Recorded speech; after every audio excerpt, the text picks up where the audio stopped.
জয় শ্রীকৃষ্ণ। রাধে রাধে। মহারাজ পাণ্ডব তখন তপোবন থেকে তার দুই রানীকে নিয়ে ফিরে আসলেন রাজমহলে। ফিরে এসে সোজা তার ভ্রাতা ধৃতরাষ্ট্রের কাছে গেলেন। ধৃতরাষ্ট্রকে তখন গলা ধরে বললেন, দাদা, আমি একটি ভুল করে ফেলেছি। আমার হাতে একটি হত্যা হয়ে গেছে ঋষি কিঙ্করের, তাই আমি অন্যায় করেছি। তখন ধৃতরাষ্ট্র বললেন, সেটা কি তুমি ইচ্ছে করে করেছো?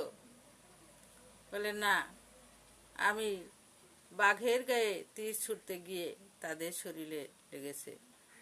তখন বলল, এটি তাহলে কোনো হত্যা নয়, এটি তোমার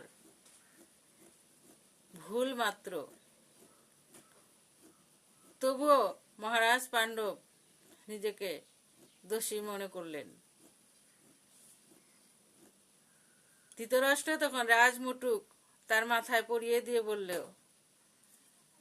যেখানে আমি এই কথার কিছুই জানি না, এই কথার উত্তর রাজসভায় একমাত্র বিদুরই দিতে পারবে, কেননা বিদুর ছাড়া এই সমস্যার সমাধান কেউ করতে পারবে না।